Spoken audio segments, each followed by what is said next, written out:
My name is Shahina. ഞാൻ നിങ്ങളുടെ basic സയൻസിൻ്റെ മിസ്സാണ്. നമുക്ക് ഇൻട്രാക്ട് ചെയ്യാൻ പറ്റിയില്ല ബിക്കോസ് ഗൂഗിൾ മീറ്റിലും എന്താ പറയുക സൂമിലൊക്കെ റേഞ്ചിൻ്റെ പ്രോബ്ലം പല കുട്ടികൾക്കുള്ളതുകൊണ്ട് നമുക്ക് ഇൻട്രാക്ഷൻ നടന്നിട്ടില്ല. എനിവേ നമുക്ക് ഓരോ വീഡിയോസിലൂടെയും കൂടുതൽ പരിചയപ്പെടാം. We will start. ഫസ്റ്റ് നമ്മുടെ ബേസിക് സയൻസിൻ്റെ ഫസ്റ്റ് ചാപ്റ്ററാണ് reaping gold from soil. Reaping gold from soil. Did you heard about that word? കേട്ടിട്ടുണ്ടോ ഇതിനു മുമ്പ്? റീപ്പിംഗ് ഗോൾഡ് ഫ്രം സോയിൽ എന്ന് പറഞ്ഞാൽ മണ്ണിൽ നിന്ന് നമുക്ക് എങ്ങനെ പൊന്ന് വിളയിക്കാം എന്നതാണ്. എന്ന് പറഞ്ഞാൽ ഈ ടോപ്പിക്ക് കൂടുതലായിട്ടും റിലേറ്റ് ചെയ്യുന്നത് നമ്മുടെ ഫാമിംഗ് കൾട്ടിവേഷനുമായിട്ട് ബന്ധപ്പെട്ടാണ്, കൃഷിയുമായി ബന്ധപ്പെട്ട ഒരു ചാപ്റ്ററാണിത്.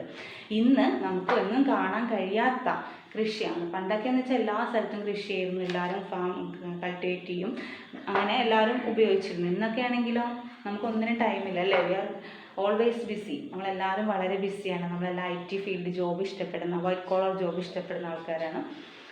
പണ്ടെന്നുള്ളവർ അങ്ങനെയല്ല, പാടത്ത് പണിയെടുത്ത് ചെളിയൊക്കെ വരേണ്ട ഒരു ജീവിതശൈലിയിൽ ജീവിച്ചു പോകുന്നവരാണ്.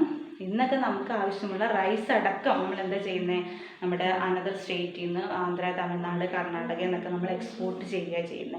പണ്ടൊക്കെ ആയിരുന്നെങ്കിലോ നമ്മുടെ ഫുഡ് നമുക്ക് ആവശ്യമായ എല്ലാം നമ്മൾ അങ്ങോട്ട് ഇവിടെ കൾട്ടിവേറ്റ് ചെയ്തിട്ട് ഇമ്പോർട്ട് ചെയ്തിരുന്നു. ഇന്നെല്ലാം എന്ത് ചെയ്തു, നമ്മൾ ഇങ്ങോട്ട് എക്സ്പോർട്ട് ചെയ്യുന്നത്. അപ്പോൾ നമ്മുടെ ഈ ടോപ്പിക്കിൽ നമ്മൾ നമ്മുടെ ഫാമിങ്ങിനെ കുറിച്ചാണ് പറയുന്നത്. അപ്പോൾ ഇതിൽ ഫസ്റ്റ് എന്ന് പറഞ്ഞാൽ നിങ്ങളെപ്പോലത്തെ ചില കുട്ടികൾ എന്താ ചെയ്യുന്നത്, അവിടെ ഇരുന്ന് കൃഷി ചെയ്യുന്നുണ്ട് അല്ലേ? അത് എന്ത് ചെയ്യുന്നു, അവരവിടെ പൊട്ടറ്റോയും അതുപോലെ പംകിൻ അങ്ങനെയുള്ള സാധനങ്ങളൊക്കെ കൾട്ടിവേറ്റ് ചെയ്യുന്ന ഒരു പിക്ചറാണ് ഫസ്റ്റ് നമ്മളിതിൽ കാണുന്നത്. അടുത്തത് നോക്കിക്കഴിഞ്ഞാലോ ഒരു കുട്ടി പറയാണ്, A pumpkin vine that sprouted on its own in the backyard of the kitchen was ready to spread. I made furrow around it, manured and watered it. It grew well but yielded only 2 or 3 pumpkins. ആ കുട്ടിയുടെ വീട്ടുമുറ്റത്ത് പംകിൻ്റെ plants grow ചെയ്തു. അതാണെങ്കിലോ ആ കുട്ടി ആവശ്യമായ water കൊടുത്തു, അതിനാവശ്യമായ തടമെടുത്തു, എല്ലാം ചെയ്തു കൊടുത്തു. ആ പ്ലാന്റ് നന്നായിട്ട് വളർന്നു. പക്ഷേ 2 or 3 pumpkins മാത്രമേ ആ കുട്ടിക്ക് ആ പ്ലാന്റിൽ നിന്ന് കിട്ടിയുള്ളൂ എന്നാണ് പറയുന്നത്. അങ്ങനെയാണെങ്കിൽ nurturing alone is not enough to get more yield. നമ്മൾ നല്ല രീതിയിൽ വളർത്തണമെങ്കിൽ, വളർത്തിയാലേ നമുക്ക് എന്ത് കിട്ടുള്ളൂ, നല്ലൊരു വരുമാന മാർഗം കിട്ടുള്ളൂ, നല്ലൊരു ഈൽഡ് കിട്ടുള്ളൂ. ഈ നല്ല ഈൽഡ് കിട്ടണമെങ്കിൽ നമ്മൾ എന്തൊക്കെ കാര്യങ്ങൾ ചെയ്യണം? നല്ല ഫെർട്ടൈലായിട്ടുള്ള സോയിലായിരിക്കണം. നമ്മൾ ഏത് പ്ലാന്റും കൾട്ടിവേറ്റ് ചെയ്യുമ്പോഴും കൃഷി ചെയ്യുമ്പോഴും നമ്മൾ എപ്പോഴും നല്ല സ്യൂട്ടബിൾ ആയിട്ടുള്ള നല്ല ഫെർട്ടൈൽ ഫലപുഷ്ടമായ സോയിൽ വേണം സെലക്ട് ചെയ്യാനായിട്ട്. ഫേവറബിൾ ക്ലൈമറ്റ് ആയിരിക്കണം. നല്ല വെയിലത്ത് കൊണ്ടുപോയിട്ട് നമ്മൾ നട്ട് വെച്ച് എന്ത് പറ്റും, ആ പ്ലാന്റിന് ഡ്രൈ ആയി പോകും. അതേപോലെ നല്ല മഴയുള്ള സ്ഥലത്ത് കൊണ്ടുപോയി നല്ല ഓപ്പൺ ആയിട്ടുള്ള പ്ലേസിൽ ചെറിയ പ്ലാന്റ്സ് ഒക്കെ നട്ടാലോ അതെന്ത് ചെയ്യും, ആ പ്ലാന്റ് കംപ്ലൈൻറ്റ് വന്ന് പോകും. പിന്നെ ക്വാളിറ്റി ആൻഡ് പ്ലാന്റിങ് മെറ്റീരിയൽസ്, നമ്മൾ നല്ല ക്വാളിറ്റിയുള്ള പ്ലാന്റിങ് മെറ്റീരിയൽസ് വേണം എപ്പോഴും സെലക്ട് ചെയ്യാനായിട്ട്. അപ്പം നല്ല ഒരു പ്ലാന്റ് നല്ല രീതിയിൽ ഗ്രോ ചെയ്യണമെങ്കിൽ അല്ലെങ്കിൽ നല്ല രീതിയിൽ നമുക്ക് കൾട്ടിവേറ്റ് ചെയ്യണമെങ്കിൽ ഫസ്റ്റ് നമ്മൾ എന്ത് ചെയ്യണം, നല്ല ഫെർട്ടൈലായിട്ടുള്ള സോയിലായിരിക്കണം സെലക്ട് ചെയ്യേണ്ടത്. അല്ലെങ്കിൽ ആ സോയിൽ നല്ല ഫെർട്ടൈലായിരിക്കണം, നല്ല ഫലപുഷ്ടമായ സോയിലായിരിക്കണം. ഫേവറബിൾ ക്ലൈമറ്റ്, നല്ല അറ്റ്മോസ്ഫിയർ, നല്ല ക്ലൈമാറ്റിക് കണ്ടീഷൻസിൽ വേണം നമ്മളത് നടാൻ. ക്വാളിറ്റി ആൻഡ് പ്ലാന്റിങ് മെറ്റീരിയൽസ്, ഏത് പ്ലാന്റിങ് മെറ്റീരിയൽസ് നമ്മൾ നടുമ്പോഴും നല്ല ക്വാളിറ്റിയുള്ള സീഡ്സ് വേണം നമ്മൾ സെലക്ട് ചെയ്യാനായിട്ട്. പിന്നെ അടുത്തത് നിങ്ങൾ ഈ പിക്ചർ ഒബ്സർവ് ചെയ്യുക. What is the difference between these 2 pictures? ഈ 2 പിക്ചേഴ്സിലും എന്തൊക്കെ ഡിഫറൻസ് നിങ്ങൾ കാണുന്നുണ്ട്? ഒന്നാമത്തെ ഫസ്റ്റ് പിക്ചറിൽ ആ ലേഡി ഫിംഗർ നല്ല ബ്യൂട്ടി ആയിട്ട് നല്ല ഭംഗിയായിട്ട് ഇരിക്കുന്നുണ്ട്. നെക്സ്റ്റിലാണെങ്കിലോ ഒരുപാട് ഇൻസെക്റ്റ് ഒക്കെ വന്ന് അതിനെ അറ്റാക്ക് ചെയ്തിട്ട് അതൊക്കെ ഡാമേജ് സംഭവിച്ചിരിക്കുകയാണ്. അപ്പോൾ ഇതിലേതായിരിക്കും നിങ്ങൾ ചൂസ് ചെയ്യുക? ഇതിൻ്റെ ഏത് സീഡായിരിക്കും നിങ്ങൾ ചൂസ് ചെയ്യുന്നത് കൾട്ടിവേറ്റ് ചെയ്യാൻ വേണ്ടിയിട്ട്? ഫസ്റ്റ് നല്ല ബ്യൂട്ടി ആയിട്ടുള്ള നല്ല എനർജറ്റിക് ആയിട്ടുള്ള ഫസ്റ്റ് ഫിഗറിലെ ലേഡി ഫിംഗറിൻ്റെ സീഡായിരിക്കും നിങ്ങൾ കൾട്ടിവേറ്റ് ചെയ്യാനായിട്ട് സെലക്ട് ചെയ്യുന്നത്. Plants from which seeds are collected? പ്ലാന്റ്സിലെ ഏത് സീഡ്സ് ആയിരിക്കും നിങ്ങൾ കളക്ട് ചെയ്യുക? എപ്പോഴും നമ്മൾ സീഡ് കൾട്ടിവേറ്റ് ചെയ്യുമ്പോൾ എങ്ങനത്തെ സീഡായിരിക്കണം നമ്മൾ പ്ലാന്റ്സിൽ നിന്ന് കൾട്ടിവേറ്റ് ചെയ്യേണ്ടത്? എപ്പോഴും നമ്മളൊരു കാര്യം ശ്രദ്ധിക്കണം, നമ്മൾ പ്ലാന്റ് കൾട്ടിവേറ്റ് ചെയ്യാൻ വേണ്ടി സീഡ് സെലക്ട് ചെയ്യുമ്പോൾ നമ്മുടെ ലേഡി ഫിംഗർ ആണെങ്കിലും പീ പ്ലാന്റ് ആണെങ്കിലും അതിൻ്റെ ഇപ്പോൾ സപ്പോസ് ഇതൊരു ലേഡി ഫിംഗറാണെന്ന് വിചാരിക്കാം, ഇതിൻ്റെ നടുക്കുള്ള മിഡ് സ്പാനിലുള്ള സീഡായിരിക്കണം നമ്മൾ സെലക്ട് ചെയ്യേണ്ടത്. ഫസ്റ്റും ലാസ്റ്റും എല്ലാം നടുക്ക് കാണുന്ന മിഡ് സ്പാനിലുള്ള സീഡ്സ് ആയിരിക്കണം നമ്മളെപ്പോഴും സെലക്ട് ചെയ്യേണ്ടത്. അതായിരിക്കും നല്ല ഗ്രോത്തിന് ഹെൽപ്പ് ചെയ്യുന്നത്. Plants from which seeds are collected. Seeds must be collected from fruits that form in mid span. Mid സ്പാനിലുള്ള സീഡായിരിക്കണം നമ്മൾ സെലക്ട് ചെയ്യേണ്ടത്. പിന്നെ അതറായിട്ട് വേറൊന്ന് നിങ്ങൾക്ക് പറയാമോ? ഏതായിരിക്കണം നമ്മൾ സെലക്ട് ചെയ്യേണ്ടത്? നല്ല എനർജറ്റിക് ആയിട്ടുള്ള സീഡ് വേണം നമ്മൾ സെലക്ട് ചെയ്യാനായിട്ട്. അപ്പോൾ നമ്മൾ എന്തിപ്പോൾ പറഞ്ഞത്? Plants from which seeds are collected. എങ്ങനത്തെ സീഡ്സ് വേണം നമ്മൾ കളക്ട് ചെയ്യാനായിട്ട്, കൾട്ടിവേറ്റ് ചെയ്യാൻ വേണ്ടി? Seeds must be collected from fruits that form in the mid-span. നടുക്കുള്ള സീഡ്സ് വേണം നമ്മൾ സെലക്ട് ചെയ്യാനായിരിക്കണം. നല്ല എനർജറ്റിക് ആയിട്ടുള്ള സീഡായിരിക്കണം. The next topic is sowing and sprouting. Did you heard about that? നിങ്ങളിത് കഴിഞ്ഞ ക്ലാസ്സിലോ അല്ലെ 6th-ലോ 5th-ലോ ഒക്കെ ഫെമിലിയർ ആണോ ഈ വേർഡ്? Sowing and sprouting. എന്താണ് സോയിങ് ആൻഡ് സ്പ്രൗട്ടിങ് എന്ന് പറഞ്ഞാൽ? അതായത് നമ്മുടെ ലേഡീസ് ഫിംഗർ, നമ്മളിപ്പോൾ എക്സാമ്പിൾ അത് തന്നെ എടുക്കാം. നമ്മുടെ ലേഡി ഫിംഗറിൻ്റെയും പീ പ്ലാന്റിൻ്റെയൊക്കെ സീഡ്സിനെ നമുക്ക് നല്ലതായിട്ട് കൗണ്ട് ചെയ്തെടുക്കാൻ പറ്റും അല്ലേ? നമുക്കത് കയ്യിലെടുത്താൽ നല്ല ഈസി ആയിട്ട് നമുക്കതിനെ കൗണ്ട് ചെയ്തെടുക്കാൻ പറ്റും. പക്ഷേ നമ്മുടെ ബ്രിഞ്ചൽ, അതുപോലെ ചില്ലി, ഇതുപോലെയുള്ള സീഡ്സൊക്കെ ഉണ്ടാവും വളരെ സ്മോളാണ് അല്ലേ? വെരി സ്മോളാണ്. നമ്മളത് കൗണ്ട് ചെയ്യാനൊക്കെ വളരെ ഡിഫറെൻ്റ് ആണ്, വളരെ ഡിഫിക്കൽട്ടാണ് നമുക്കത് കൗണ്ട് ചെയ്യാനായിട്ട്. അപ്പോൾ ഇങ്ങനെയുള്ള ബ്രിഞ്ചലിൻ്റെയും ചില്ലിയുടെയൊക്കെ സീഡ്സ് നമ്മൾ ട്രാൻസ്പ്ലാന്റ് ചെയ്യണമെങ്കിൽ ഫസ്റ്റ് നമ്മൾ എന്ത് ചെയ്യണം?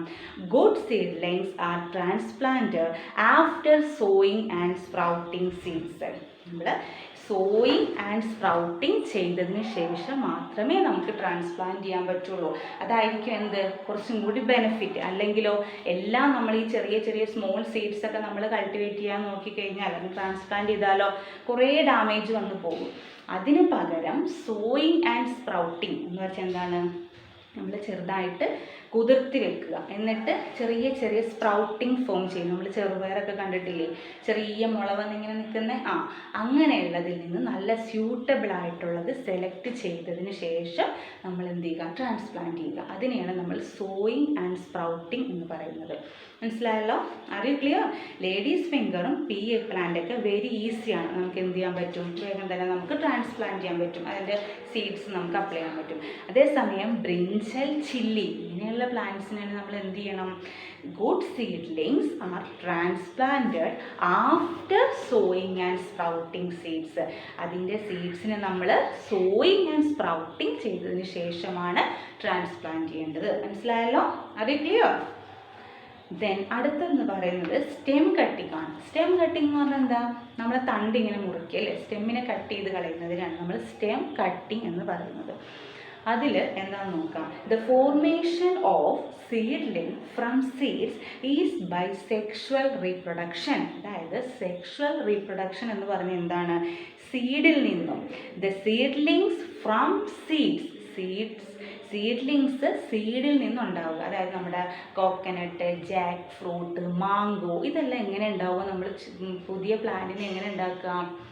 അതിൻ്റെ സീഡിൽ നിന്നാണ് നമ്മൾ പുതിയ പ്ലാന്റ്സ് ഉണ്ടാക്കുന്നത്. അപ്പോൾ സീഡിൽ നിന്നും ന്യൂ പ്ലാന്റ്സിനെ ഉണ്ടാക്കുന്ന ആ ഒരു മെത്തേഡിന് നമ്മൾ പറയുന്ന പേരാണ് സെക്ഷുവൽ റീപ്രൊഡക്ഷൻ. സെക്ഷുവൽ റീപ്രൊഡക്ഷൻ എന്ന് പറഞ്ഞാൽ the formation of seedlings from സീഡ്സിൽ നിന്നും സീഡ്ലിങ്സ് ഉണ്ടാക്കുന്ന പ്രോസസ്സിനെ നമ്മൾ സെക്ഷുവൽ റീപ്രൊഡക്ഷൻ എന്ന് പറയുന്നു. എന്താണ്? The formation of seedlings from സീഡ്സിൽ നിന്നും സീഡ്ലിങ്സിന് ഉണ്ടാക്കിയെടുക്കുന്ന പ്രോസസ്സിനെ നമ്മുടെ കോക്കനട്ട് ആയാലും മാംഗോ, ജാക്ക് അതെല്ലാം വിത്തിൽ നിന്ന് പുതിയൊരു പ്ലാന്റ് ഉണ്ടാവുക. വിത്ത് നട്ട് നമ്മൾ എന്ത് പുതിയ പ്ലാന്റ് ഉണ്ടാക്കിയാലും അതെല്ലാം സെക്ഷുവൽ റീപ്രൊഡക്ഷനിൽ പെട്ടതാണ്. സെക്ഷുവൽ റീപ്രൊഡക്ഷൻ മനസ്സിലാക്കുക. Okay. The next is vegetative propagation.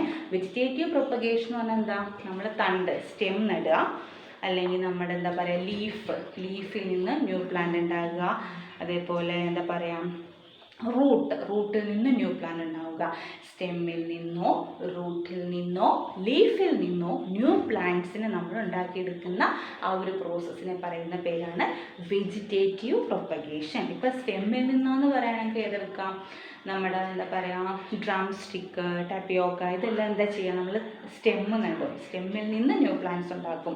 അതിനെ നമ്മൾ എന്ത് പറയും, വെജിറ്റേറ്റീവ് പ്രൊപ്പഗേഷൻ. ലീഫിൽ നിന്ന് ന്യൂ പ്ലാന്റ് ഉണ്ടാക്കുക, ബ്രയോഫില്ലം, നമ്മൾ മലയാളത്തിൽ ഇല മുളച്ചി എന്ന് പറയും. ആ ചെടിയില ഇട്ടിട്ട് ആ ഇലയിൽ നിന്ന് കുഞ്ഞായിട്ട് ചെറുതായിട്ട് സ്മോൾ പ്ലാന്റ്സ് ഉണ്ടാവും. അതിനെ നമ്മൾ എന്ത് പറയും, വെജിറ്റേറ്റീവ് പ്രൊപ്പഗേഷനാണ്. അപ്പം നമ്മൾ പറഞ്ഞത് സെക്ഷൽ റീപ്രൊഡക്ഷനും പഠിച്ചു, അസെക്ഷൽ റീപ്രൊഡക്ഷനും പഠിച്ചു, വെജിറ്റേറ്റീവ് പ്രൊപ്പഗേഷനും പഠിച്ചു. സെക്ഷൽ റീപ്രൊഡക്ഷൻ എന്ന് പറഞ്ഞാൽ seedlings, the formation of seedlings from seeds. സീഡ്സിൽ നിന്നും പുതിയ പ്ലാന്റ്സ്, സീഡ്ലിങ്സ് ഉണ്ടാക്കിയെടുക്കുന്നതിനെ നമ്മൾ സെക്ഷൽ റീപ്രൊഡക്ഷൻ എന്ന് പറയും. അതിന് എക്സാമ്പിളാണ് എന്ത്, mango, jack fruit, coconut etcetera. Vegetative propagation എന്ന് പറഞ്ഞാൽ എന്താണ്, the formation of new plants from parts like root, stem and leaf. ലീഫിൽ നിന്നോ സ്റ്റെമ്മിൽ നിന്നോ റൂട്ടിൽ നിന്നോ പുതിയ പ്ലാന്റ്സ്, ന്യൂ പ്ലാന്റ്സ് ഉണ്ടാക്കിയെടുക്കുന്നതിന് നമ്മൾ പറയുന്ന പേരാണ് വെജിറ്റേറ്റീവ് പ്രൊപ്പഗേഷൻ. അതിന് എക്സാമ്പിൾ നമ്മൾ പറഞ്ഞല്ലോ ഏതൊക്കെയാണ്, ഡ്രം സ്റ്റിക്ക്, അത് സ്റ്റെമ്മിൽ നിന്നുണ്ടാക്കും. പിന്നെ ടപ്പിയോക്ക സ്റ്റെമ്മിൽ നിന്നുണ്ടാക്കും. പിന്നെ ലീഫിൽ നിന്നാണെങ്കിലോ ബ്രയോഫില്ലം, ലൈക്ക് ദാറ്റ്. Okay, അപ്പോൾ today we are discussed about the topic is reaping from gold from soil ആണ്. ഇതിൽ നമ്മൾ മെയിനായിട്ടും ഗുഡ് ക്വാളിറ്റി, നല്ല രീതിയിൽ നമുക്കൊരു പ്ലാന്റ് ഉണ്ടാക്കിയെടുക്കാൻ എന്തൊക്കെ കാര്യങ്ങൾ നമ്മൾ ചെയ്യണമെന്ന് പറഞ്ഞു. നല്ല രീതിയിൽ ഒരു പ്ലാന്റ് വളർത്തണമെങ്കിൽ നമുക്ക് എന്ത് വേണം, നല്ല ഫെർട്ടൈൽ ആയിട്ടുള്ള സോയിൽ വേണം, നല്ല അറ്റ്മോസ്ഫിയർ, നല്ല ഫേവറബിൾ ആയിട്ടുള്ള ക്ലൈമറ്റ് വേണം, ക്വാളിറ്റി ആയിട്ടുള്ള നല്ല ഗുഡ് ക്വാളിറ്റി ഉള്ള സീഡ്സ് വേണം നമ്മളെപ്പോഴും സെലക്ട് ചെയ്യാനായിട്ട്. പിന്നെ എന്ത് നമ്മൾ പഠിച്ചു, plants from which seeds are collected. ഒരു പ്ലാന്റിൽ നിന്ന് നമ്മൾ എങ്ങനത്തെ സീഡ്സ് വേണം എപ്പോഴും കളക്ട് ചെയ്യാൻ. എപ്പോഴും നമ്മൾ കളക്ട് ചെയ്യുമ്പോൾ മിഡ് സ്പാനിലുള്ള നടുക്കുള്ള സീഡ് വേണം നമ്മൾ കളക്ട് ചെയ്യാനായിട്ട്. ലേഡി ഫിംഗർ എക്സാമ്പിളായിട്ട് എടുത്താൽ ഫസ്റ്റും ലാസ്റ്റും എല്ലാം നടുക്ക് കാണുന്ന സീഡായിരിക്കണം നമ്മൾ കൾട്ടിവേറ്റ് ചെയ്യാനായിട്ട് എടുക്കേണ്ടത്. നെക്സ്റ്റ് എന്താണ്, നല്ല എനർജറ്റിക് ആയിട്ടുള്ള, ചുളുങ്ങി ആരോഗ്യമില്ലാത്ത സീഡിനൊന്നും എടുക്കരുത്. നല്ല എനർജറ്റിക് ആയിട്ടുള്ള, നല്ല ആക്റ്റീവ് ആയിട്ടുള്ള, നല്ല ബ്യൂട്ടി ആയിട്ടുള്ള സീഡിനെ വേണം നമ്മൾ കൾട്ടിവേറ്റ് ചെയ്യാനായിട്ട് എടുക്കേണ്ടത്. നെക്സ്റ്റ് നമ്മൾ പഠിച്ചത് എന്താണ്, സോയിങ് ആൻഡ് സ്പ്രൗട്ടിങ് ആണ്. അതിലെന്താ നമ്മൾ പറഞ്ഞത്, സോയിങ് ആൻഡ് സ്പ്രൗട്ടിങ്. നമ്മുടെ ലേഡി ഫിംഗർ, പീ ഒക്കെ ആണെങ്കിൽ നമുക്ക് വേഗം അതിൻ്റെ സീഡ്സൊക്കെ വേഗം നമുക്ക് കൗണ്ട് ചെയ്യാൻ പറ്റും അല്ലേ, നമുക്ക് പെട്ടെന്ന് കൗണ്ട് ചെയ്തെടുക്കാൻ പറ്റും. അതേസമയം നമ്മുടെ ബ്രിഞ്ചലോ അതുപോലെ എന്താ പറയുക ചില്ലി, അതിൻ്റെയൊക്കെ സീഡ്സ് നമുക്ക് പെട്ടെന്ന് ഇങ്ങനെ എടുക്കാൻ പറ്റുമോ, ഇല്ല. വളരെ ശ്രദ്ധിച്ച് വളരെ മൈന്യൂട്ടായിട്ടുള്ള സീഡ്സാണ്. അതിൽ നിന്ന് നമുക്ക് ന്യൂ പ്ലാന്റ്സ് ഉണ്ടാക്കണമെങ്കിൽ എന്ത് വേണം, അതിനെയൊക്കെ നമ്മൾ സോയിങ് ആൻഡ് സ്പ്രൗട്ടിങ് ചെയ്യണം. എന്ന് പറഞ്ഞാൽ എന്താണ്, ചെറുതായിട്ട് ഒരു കിളിർപ്പ് എന്ന് വെച്ചാൽ എന്താ, ചെറിയൊരു നനവിൽ വെക്കുമ്പോൾ ചെറിയതായിട്ടൊരു മുള വരും. അതിൽ നിന്ന് നന്നായിട്ട് മുള വന്നതിനെ വേണം നമ്മൾ ട്രാൻസ്പ്ലാന്റ് ചെയ്യാൻ വേണ്ടി എടുക്കാൻ. അതാണ് നമ്മൾ സോയിങ് ആൻഡ് സ്പ്രൗട്ടിങ് എന്ന് പറയുന്നത്. നെക്സ്റ്റ് നമ്മൾ ഇന്ന് ഡിസ്കസ് ചെയ്തത് എന്താണ്, സെക്ഷൽ റീപ്രൊഡക്ഷനും വെജിറ്റേറ്റീവ് പ്രൊപ്പഗേഷനുമാണ്. സെക്ഷൽ റീപ്രൊഡക്ഷൻ എന്ന് പറഞ്ഞാൽ എന്താണ്, സീഡ്സിൽ നിന്നും സീഡ്ലിങ്സ് ഉണ്ടാക്കുക. The formation of seedlings from സീഡ്സിൽ നിന്നും സീഡ്ലിങ്സ് ഉണ്ടാക്കിയെടുക്കുന്ന ആ പ്രോസസ്സിനെ നമ്മൾ പറയുന്ന പേരാണ് സെക്ഷുവൽ റീപ്രൊഡക്ഷൻ. അതിന് എക്സാമ്പിളാണ് നമ്മുടെ jack fruit, mango, coconut etcetera. പിന്നെ നമ്മൾ പഠിച്ചു വെജിറ്റേറ്റീവ് പ്രൊപ്പഗേഷൻ. എന്താണ് vegetative propagation, the formation of new plants from parts like root, stem and leaf. ലീഫിൽ നിന്നോ സ്റ്റെമ്മിൽ നിന്നോ റൂട്ടിൽ നിന്നോ പുതിയ പ്ലാന്റ്സ് ഉണ്ടാക്കിയെടുക്കുന്നതിന് പറയുന്ന പേരാണ് vegetative propagation. Okay, thank you.